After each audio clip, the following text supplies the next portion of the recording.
Hi, എല്ലാവർക്കും എൻ്റെ നമസ്കാരം.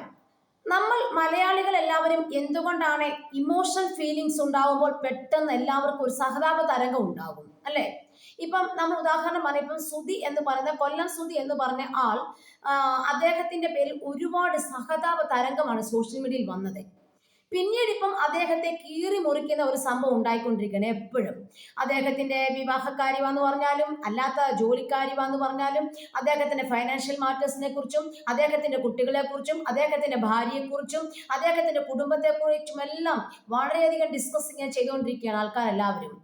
അപ്പൊ നമ്മളൊരു കാര്യം മനസ്സിലാക്കേണ്ടത്, ഒരു വ്യക്തിയെ നമ്മൾ ഇമോഷണൽ ഫീലിങ്സിലൂടെ അല്ല, ഒരു വ്യക്തിയുടെ ഇമോഷണൽ ഫീലിങ്സിലൂടെ ഒരിക്കലും നമ്മൾ അദ്ദേഹം നല്ലതാണോ ചീത്തയാണോ നമ്മൾ മനസ്സിലാക്കാൻ പാടില്ല.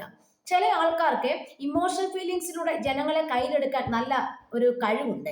എനിക്ക് ആ കാറ്റഗറിയിൽ പെടുന്ന ആളാണ് സുധിയും സുധിയുടെ ഇപ്പോഴത്തെ രേഷ്മ തങ്കച്ചനും അവരുടെ ഫാമിലി എന്നൊക്കെയാണ് എനിക്ക് മനസ്സിലായിട്ടുള്ളത് കേട്ടോ. വേറൊരു കാര്യം പറയാൻ തുടങ്ങിക്കഴിഞ്ഞാൽ, ഇപ്പൊ സുധി എന്ന് പറഞ്ഞ ആൾ ആദ്യം വിവാഹം കഴിച്ചപ്പോഴേക്കും ശാലിനി എന്ന് പറഞ്ഞ സ്ത്രീയെ കൂടെ കൊണ്ടുപോവുകയും പിന്നീട് വിവാഹം കഴിച്ചെന്നൊക്കെയാണ് പറയുന്നത്. അപ്പോൾ എന്തുകൊണ്ടാണ് സുധിയുടെ വീട്ടുകാർ ഇത് ഏറ്റെടുക്കാത്ത എന്നാണ് നമുക്കൊരു ചെറിയ സംശയം തോന്നാം.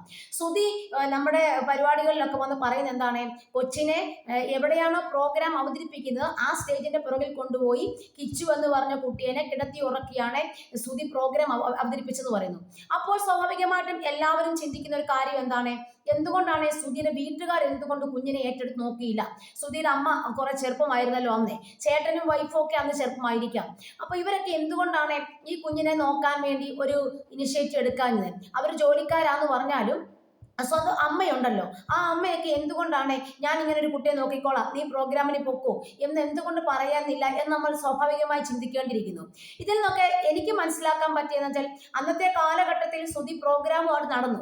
അപ്പോൾ ആ ഇടയ്ക്ക് തന്നെ സുധി ഒരു പെണ്ണിനെ കണ്ടെത്തുകയും അവളിൽ ഒരു കൊച്ചുണ്ടാവുകയും ചെയ്തു. പക്ഷെ അവർ വീട്ടുകാർക്ക് തികച്ചും ഇത് എനിക്ക് തോന്നി അവർക്ക് അക്സെപ്റ്റ് ചെയ്യാൻ ആ കാലഘട്ടത്തിൽ പറ്റിയിരുന്നില്ല.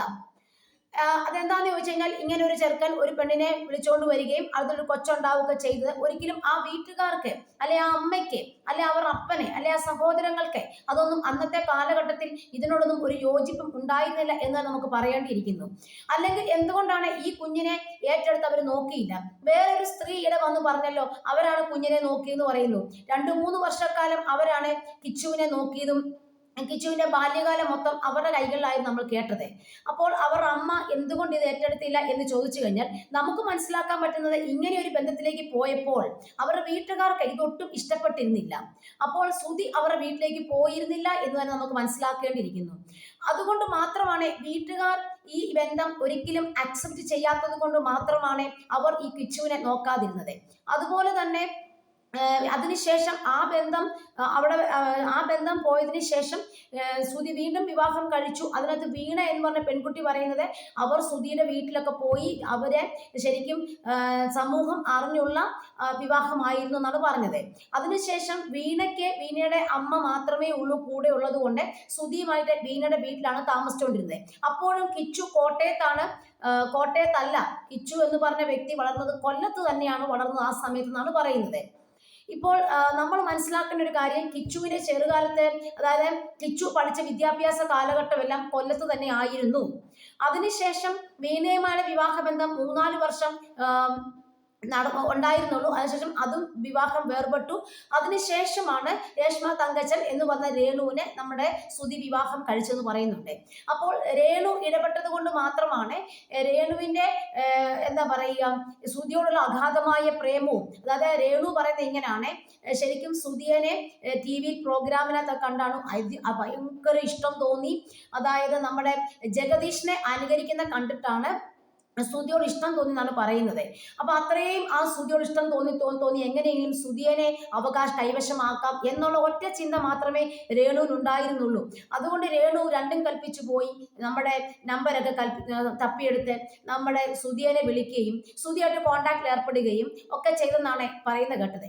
ഇന്നാളൊരു ദിവസം രേണുവിന്റെ വായിൽ നിന്ന് തന്നെ വന്ന ഒരു കാര്യം എന്താണെന്ന് ചോദിച്ചു കഴിഞ്ഞാൽ, രേണു എവിടെയോ ഐഡിയയോ ഏതാണ്ട് ഒരു കസ്റ്റമർ കെയറിലൊക്കെ വർക്ക് ചെയ്ത സമയത്ത് ഗസ്റ്റ്, അതായത് ഏതോ ഒരു വീട്ടില് നമ്മുടെ ഒരു നടന്റെ പേരൊക്കെ പറഞ്ഞായിരുന്നു. ആ നടന്റെ പേര് ഇപ്പം ഞാൻ ഓർക്കുന്നില്ല.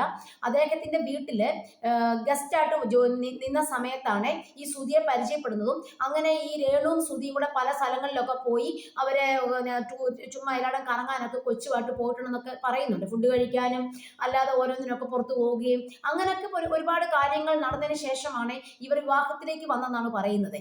അപ്പോൾ ആ സമയത്തെല്ലാം കിച്ചുവിന്റെ പഠനം എവിടെ നടക്കുന്നു? കൊല്ലത്ത് തന്നെയാണ്.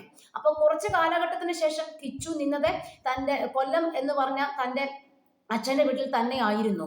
ആദ്യ കാലഘട്ടങ്ങളിൽ ഇവർക്ക് ഇത് ഒട്ടും അക്സെപ്റ്റ് ചെയ്യാൻ പറ്റിയിരുന്നില്ല.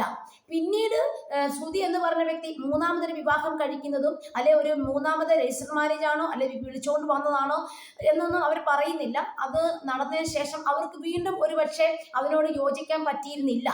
കാരണം ശ്രുതി എപ്പോഴും വിവാഹം കഴിച്ച് താമസിക്കുന്നതെല്ലാം പെണ്ണിന്റെ വീട്ടിൽ തന്നെയാണ്. ഒരിക്കലും സുധിയുടെ വീട്ടിൽ നിൽക്കുന്നില്ല. സുധിയുടെ ചേട്ടനാണല്ലോ അവർ അമ്മയൊക്കെ നോക്കുന്നത്.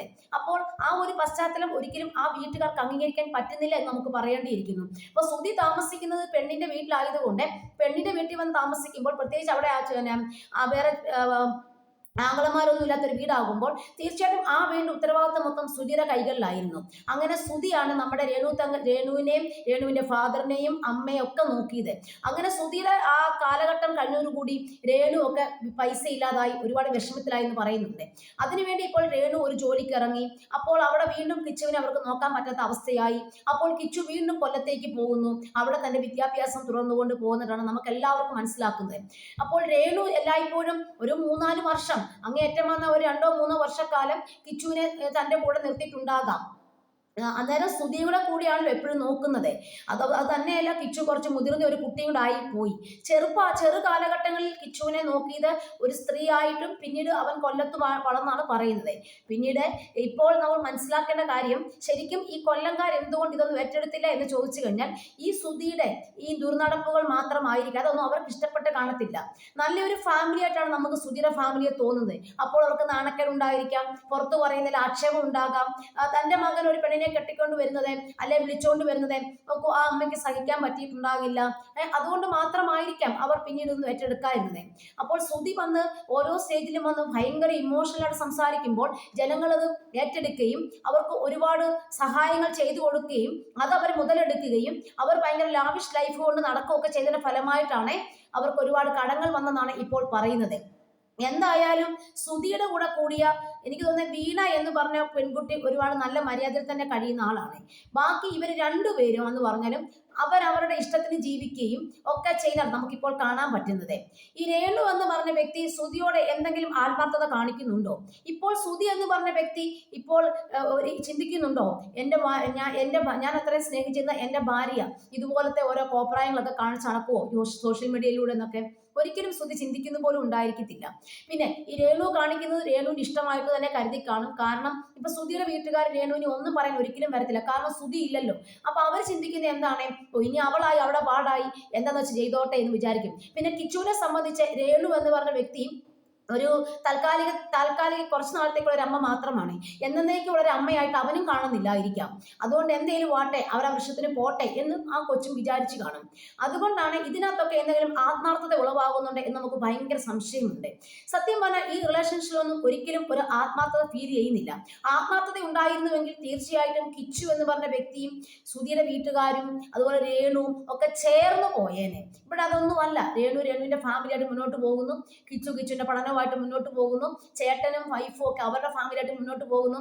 അവരാരും ഈ വക കാര്യങ്ങളൊന്നും ഇടപെടാതെ അവർ രേണുവിന്റെ പാടായി, ഇനി രേണുവിനെ വിവാഹം കഴിക്കുകയോ അല്ലെ രേണുവിന്റെ ജോലി നോക്കുകയോ എന്നത് ചെയ്തോട്ടെ എന്ന് അവർ വിചാരിച്ചു കാണും. കിച്ചുവിന്റെ ഭാവി ഇനിയിപ്പൊ കിച്ചു വളർന്ന് വലുതാ ജോലിയൊക്കെ മേടിച്ച് കിച്ചു ഒരു വിവാഹം കഴിച്ച് കിച്ചു സെറ്റിൽ ആയിക്കോട്ടെ എന്നായിരിക്കും ഇവരൊക്കെ വിചാരിക്കുന്നത്. അതുകൊണ്ട് ഇതിനകത്തൊന്നും ആത്മാർത്ഥമായ സ്നേഹം ഉണ്ട് എന്ന് നമുക്ക് ഒരിക്കലും തോന്നുന്നില്ല.